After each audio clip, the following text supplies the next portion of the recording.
Јавната дебата за уставни измени е уште еден очајнички обид на власта барем малку да се неутрализира расположението меѓу граѓаните и да се подготви терен. Експертите сметаат дека ова е нелогичен чекор и сите обиди за градење општествен консензус се задоцнети. Го гледам како очајнички потек на владата, на крајот на целиот процес да ја вклучи експертската јавност во делот на уставните измени. Сето тоа требаше многу претходно да го направи со цел да се вклучат сите заинтересирани страни и да се слушне гласот, па да се дојде до елегантното решение.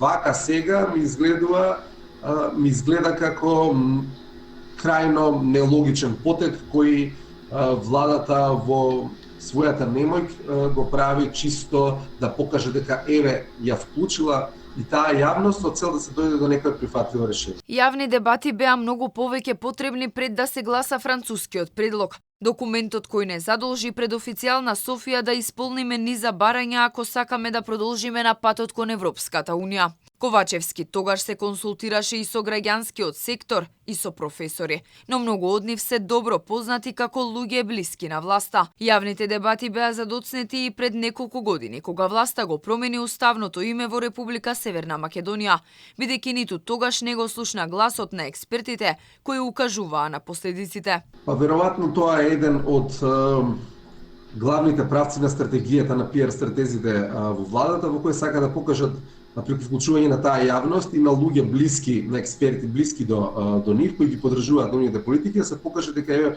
и јавноста, и експертската јавност ја поддржува таа идеја и е како добар начин на изнаоѓање на прифатливо решение поврзано со уставните измени.